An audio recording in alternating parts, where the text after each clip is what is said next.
s2e6 legacy. This is Tiran Jackson, and you're now tuned in to the Danaya Azure Radio.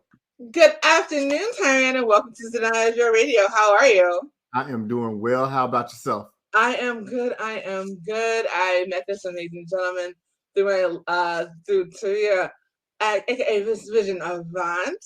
She was a phenomenal host, so a phenomenal guest last time. So I know that anyone she recommends is definitely going to be on point. So you are a speaker, an author, and a life coach, correct? Yes, that is true. So what made you want to be a life coach? So this is going to be a interesting topic, interesting story. So I'm going to give the short version of this story that drove me to going to where I was, okay? Okay. So 4.5 years ago, I was working as an engineer, and I've been an engineer for 18 years leading up to that point. At this point in time, 4.5 years ago, my wife at the time, Malika, she and I were getting ready to celebrate our 15th wedding anniversary. And we decided to take a trip to the Bahamas to get away from everything during that time.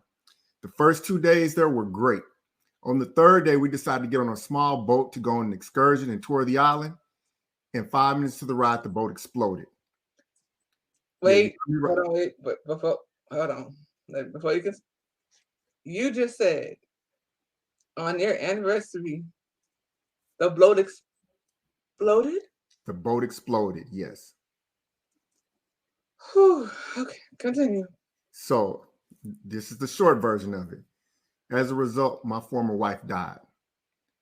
I was left face down on the surface of this burning boat, and I had to literally pull myself away from flames in order to not die at that moment, and then get pulled off of the boat by passengers from a second boat before the second fuel tank exploded. I ended up going to a hospital. I had to call our son, who was 12 years old, staying with his uncle while we were on vacation, and tell him over the phone that your mom is not coming home. I found myself in a hospital bed where I literally saw the EKG monitor over my head and saw all of my vital signs go from green to yellow to red. I was broken physically, spiritually, emotionally, mentally, and pretty much any other way that you can imagine. The life that I knew was just suddenly taken away from me. Now, I say that to say that there were times through my journey where it was clear that I needed to be resilient in order to move forward. And that resilience led me to being able to learn how to live again, how to take control of life. And it wasn't all by myself. It was a lot of different aspects that allowed me to be able to recover and regain control of my life again. I had to have my left leg amputated in order to survive.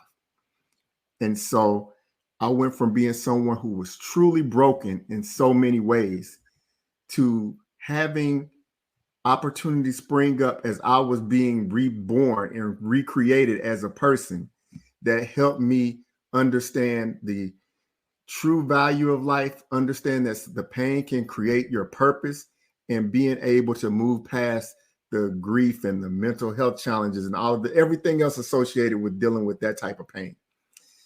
In moving in that direction, God told me, you're not going to go back to the life that you had. You're not going to go back to being an engineer. You're going to do something different.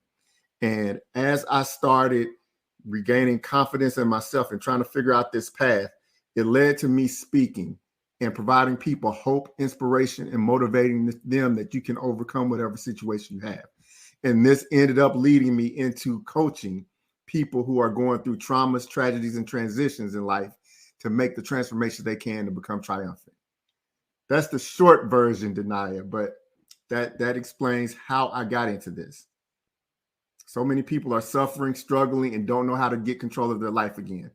And so I give a perspective and help walk people through some of the positive steps you can take and the pitfalls that you need to avoid in order to be able to regain control of your life again. My condolences. I can't even imagine going through that kind of tragedy. Yeah. I lost my mother 4 years ago to colon cancer. Yeah, you understand the pain that goes with someone close to you being taken away. It's incredibly hard. And so, how did you help your son to be able to cope with that at such a young age? So this was a difficult thing. He was 12 going on 13 at the time. And he not only had to deal with the fact that his mother was no longer here, just like that, but he also had to see his dad in a weakened state. For a long time, I was in a back brace in a wheelchair. I was moving on crutches after I finally could get on crutches. And the person he saw as his superhero was not a superhero anymore. So he had a lot of pain to have to deal with himself. One of the most important steps that I did was to make sure that we did grief counseling together in order to make sure that he could express his feelings and emotions about all the change that was occurring and about the loss and how to grieve his mother. Because his relationship with her was different than my relationship. She was my wife, my lover, my best friend, the person who I was building a business with. But to him, that was mom. So it took a lot to be able to get him to get to a point where he could really talk about how he was truly feeling. And on top of that, it was important for me as best as I could. And I was emotionally broken as well, but to make sure that I made it easy for him to talk and that we were growing our bond closer and closer every day because we were all we had with one another. And being present as a parent to a 12, 13-year-old is something that is hard to do under normal circumstances sometimes.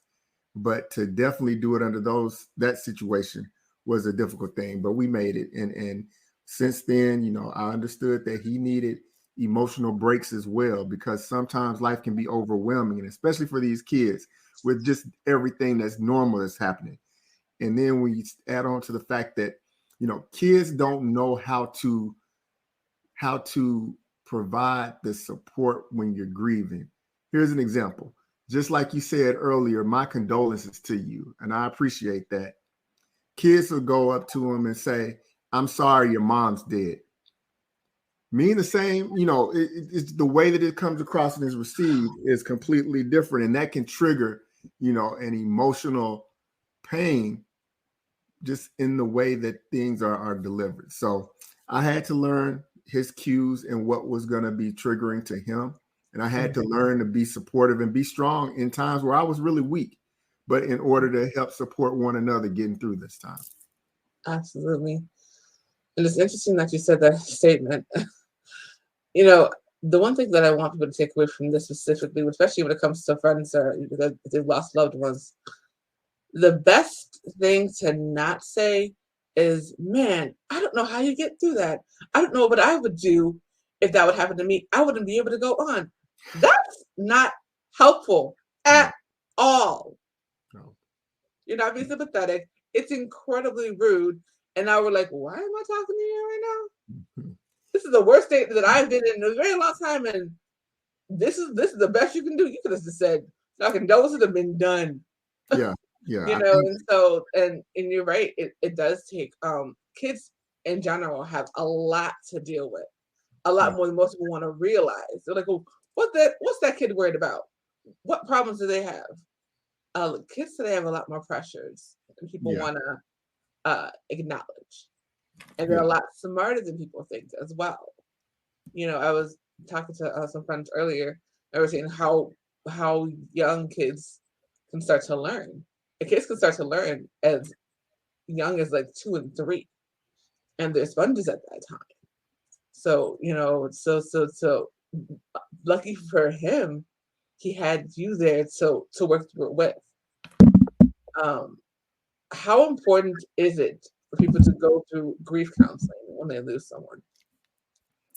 Well, I say that going through grief counseling is so important. And let me just start off by saying this. Counseling and therapy as a whole is something that I think people need to understand that there's value to.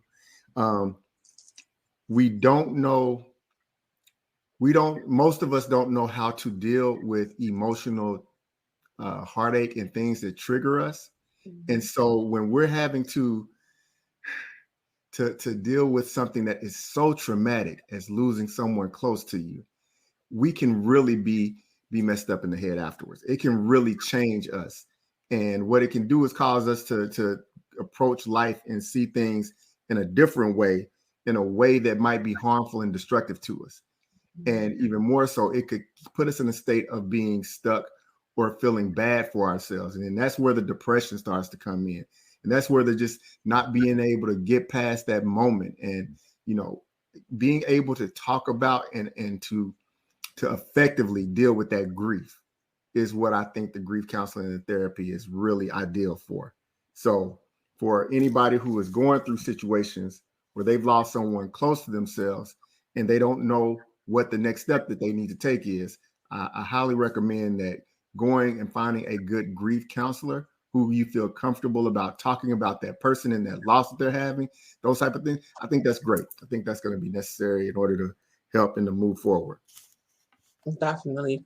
Why do you think it is that in the African American community, we choose not to go to therapy? What do you think has been the deterrent for so long? Oh, no. So this was, look, the reason why in the African American community that we don't do those things is you got to go back and look at what our parents and grandparents' misconceptions were on therapy and counseling. And I grew up in a small town in Alabama, and everybody there thought that only crazy people went to therapy, and that something must truly be wrong with you if you're going to some type of counseling and therapy. Now, that's looking at things from a negative perspective. And if you're doing that, then, and then the thing about it is that those misconceptions get passed on until you take an action to actually prove that that's not the case. And so I didn't do therapy for 39 years of my life.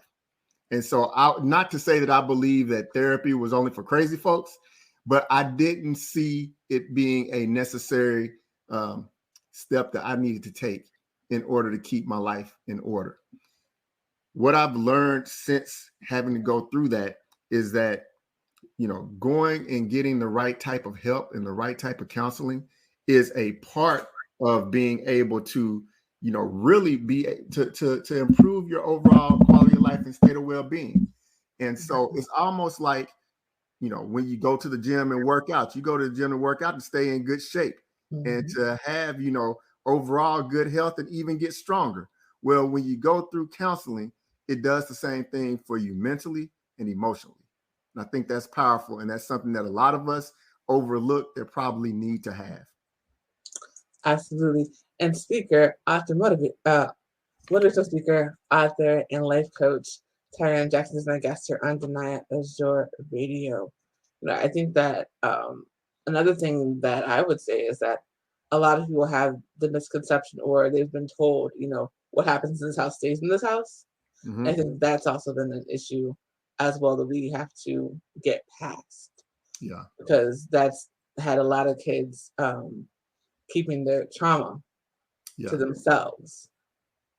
And ultimately that harms them because they're keeping all this bottled up. And then you wonder when they get to be adults, they're having some emotional issues because they weren't able to express anything when they were at home, or something was wrong at home. They weren't able to tell anyone that something was wrong. Yeah. So, I think that comes back to a level of vulnerability and being honest and everything. And sometimes, like you said, we're not encouraged to share what's really going on with us, and especially with somebody outside of that household, like you said. And so what that does is I think that creates a defense mechanism. It causes us to be so protective of what we're doing and what's going on and really what is harming us, what is creating problems and pain in our life. And so when you're trying to mask that pain and still keep going and that trauma still sitting there, it's going to eat you up from the inside. And so that's something that a lot of people carry around every day. And, over time, those things are going to add up. They're going to manifest. They're going to multiply.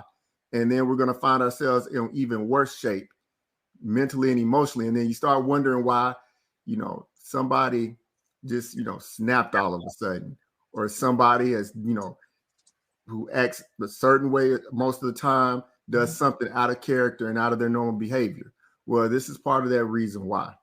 And so, being able to truly be vulnerable and understand where you are and express your emotions, and also being able to be willing to accept help on how to address those things is another thing that can help you improve from, this state of, having life hold you hostage to some extent.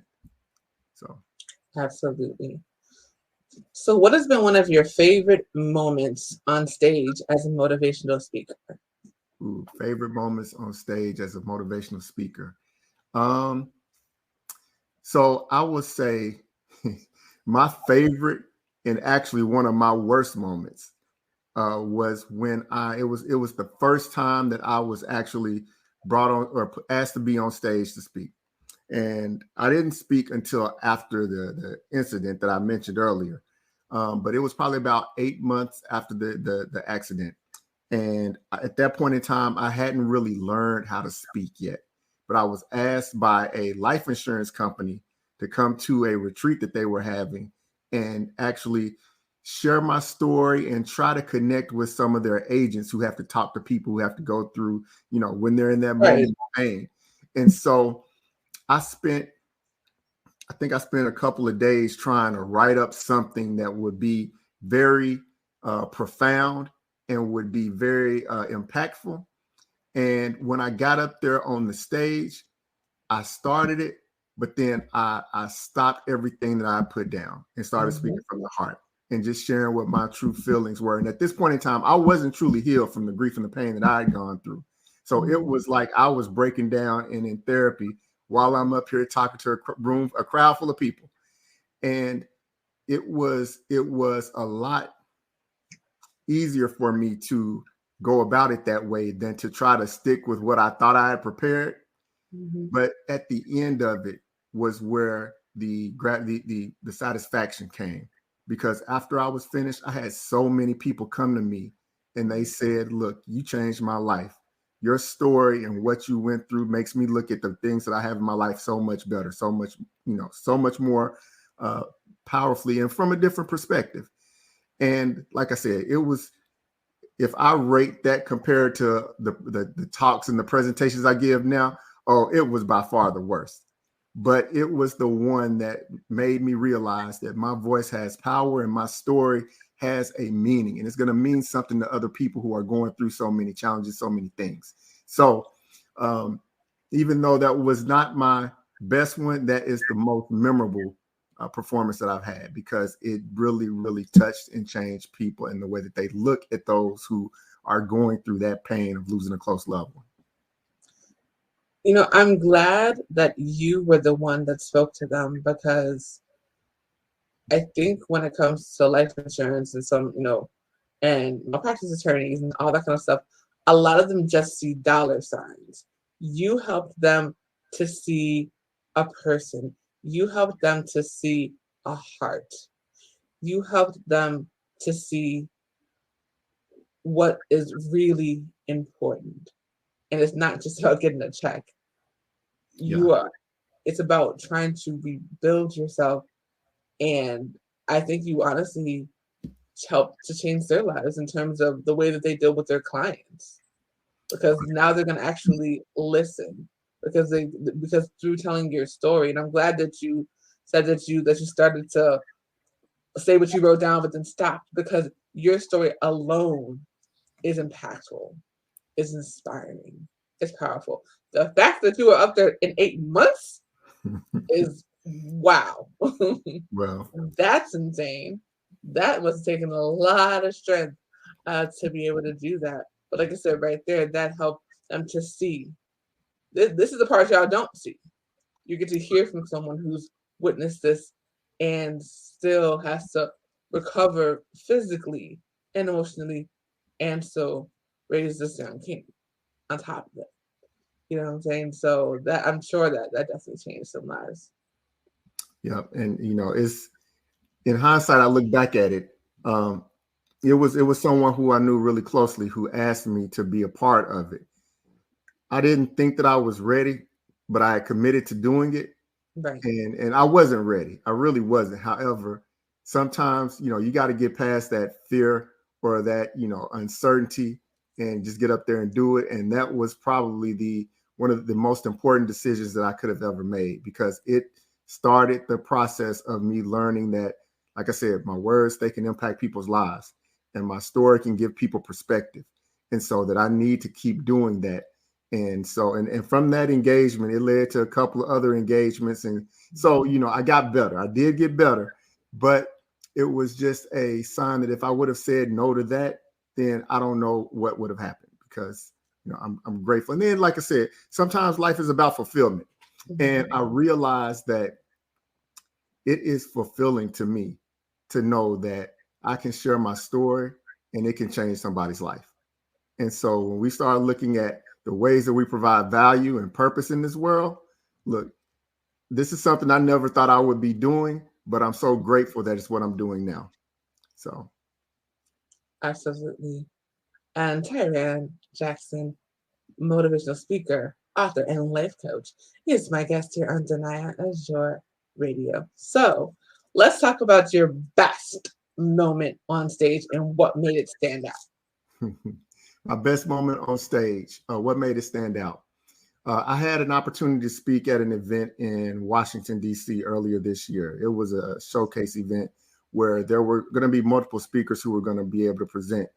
And I had thought that I was going to have to keep my talk to around 15 minutes or so getting up there. And I found out the day before that I was going to have 30 minutes to talk. So it was like, okay, I get to go into my full keynote that I really like to get into. And so anyway, even though it was a change on short notice, it gave me an opportunity to truly be able to use my talk and my story in a way to emotionally connect with the crowd. So I got to be able to let the audience know how I felt as I was, waking up on the surface of that boat. I didn't go into it, but there was a moment where I was being wheeled into a clinic on a stretcher.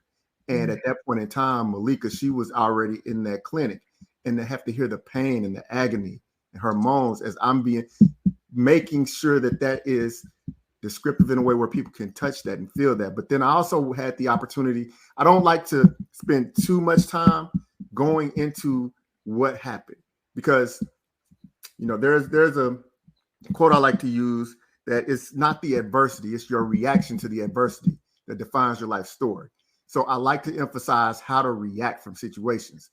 And when I go into the way that I recovered from things, the reaction had to do when I, first learned how to take a step with a prosthetic leg and being able to move again and be able to be mobile, and then being able to get to a place where I could walk, and my walk turned into a jog, and my jog turned into me running 5Ks, and me learning how to swim with one leg and all these things I never imagined I thought I would be doing. But these are the moments and the times where you realize that you can do more than what you might think that you can do. You might find yourself being limited because of what other people might put upon you. But in reality, what it is that as you gain that confidence and you believe in yourself and you know that you're putting in the work, that you're going to get the results and the outcome that you're truly looking for. So, these are the moments where, and anyway, like I said, your question was, what was the best moment? So I got to share all of that while I was on stage with that audience, and not only make them feel my pain, but let them feel the pleasure of someone being able to take that loss, that setback, and let it be the catalyst that create their success, and that everybody else can do that as well. That is definitely what's up. I love it. I absolutely love it. Oh my goodness. Oh, you have such a powerful story. So what led you to Tiran Avant? How did y'all connect? So we connected because one of the things that there's an organization that I was a part of called Black CEO, where they help entrepreneurs who are looking to build their business to be able to learn about a bunch of tools and resources and ways to really be able to build their business, to structure their business, and to give you the best chances for success. There's a lot of people who are out here playing business, but they want you to really play well in business. So with that said, Taria was someone who was a part of that organization, I guess, years ago. And she's done her thing with being able to help, authors and coaches and entrepreneurs to be able to get their books out there and promote them to the world, and being able to use that in order to generate multiple streams of revenue. It wasn't until actually about a year ago now, it was last March, that I released the copy of my book. You'll see it right here over my shoulder, Choosing Resilience. And so as I was moving into that space, as I was starting to get, I won't say out of being a professional speaker, but I was adding in the fact that I had a book that sort of chronicled my journey. I started thinking, okay, well, this might be someone who can help me understand how to be able to get my book out there to the people who need to see it, and use it and leverage it in order to enhance my business. So that's how I got introduced to Book Profits Club, and that's what helped me be able to, as far as Taria being able to show people how to use that book and get the most out of it, from a speaking standpoint, from a coaching standpoint, from multiple areas, being able to use your book to be able to enhance and build your business. Absolutely. That's super dope. And I met her years ago when we were out on Periscope, and she's just so dynamic. Yeah. And so literally, like, the day of her interview, you hit me up, and I was like, okay, let me see. So I'm glad that that I was able to connect with you, because it's hearing your journey and the strength that you have been able to garnish in 4 years is so incredibly inspiring. The fact that you've written a 5K, like, what? That's hard to do with 2 legs, my goodness. You know what I'm saying? So that's like super, super dope. So when everything is said and done, what do you want your legacy to be? So I want my legacy. What do I want my legacy to be? I want my legacy to be someone who has been able to take what life has thrown at them and use it in order to create something amazing, great, and powerful. I want to be sort of that example of someone who has taken lemons and made lemonade out of it, taken a bad situation and used it in order to really be the embodiment of something powerful, which is resilience, and being able to use, the things that we don't really like to happen to us in our life as what triggers us to be able to reach our greatest accomplishments. And so that's where I want my legacy to be. I feel as though, I wouldn't have been moving in this direction in my life had I not had this defining moment, this situation that just changed my life completely. However, as a result, and I had to deal with the loss of the person who was closest to me at that point in time in my life. And so dealing with that it's tragic, it's sad, but it has allowed me to become the person I was supposed to be, which is someone who can inspire, motivate, and give people hope in times where they least expect it, where they feel hopeless. That is so beautiful. Go ahead and tell everybody where they can find you, book you, and grab your book, please. Yes. So I got a couple of sites I want to mention here. First off, my name is Tiran Jackson. So if you want to find me, you can find me on LinkedIn at Tiran Jackson, Facebook, Tiran Jackson, on Instagram, Tiran Jackson Official. That's where you can just find me directly. You can go to my platform. My platform is Reborn Resilient. And so if you go to rebornresilient.com, you can get information about my programs and what I talk about if you want to book me for any type of speaking engagement. You can also find me on the social media sites at Reborn Resilient as well. So you go to rebornresilient.com or look up Reborn Resilient, and you'll see information about me and the things that I'm doing in order to help change lives through my speaking. Lastly, I want to invite, for those who want to get the book, this book that's right over here, over my shoulder, is called Choosing Resilience. All Things Work Together for Good. You can get that book from my website, rebornresilient.com, or you can go to choosingresilience.net and you can get your own copy, autograph, signed, and sent to you. But if you are having a hard time dealing with the loss, or you have ever loved someone before and had that taken away, or you just need to have insight on how to be stronger with the day-to-day challenges that we have and need to learn how to build that resilience to a higher level, then you need to get this book. So you can go to choosingresilience.net and buy it directly. Awesome. Awesome. Thank you so much for coming on. I truly, truly appreciate you. No problem. It's been a pleasure. It's been a pleasure, Danaya, and thank you for letting me be a part of your platform. And I hope that this touches and inspires people out in your crowd. Thank you so much. Have an amazing day. All right, you do the same. Take care. Thank you.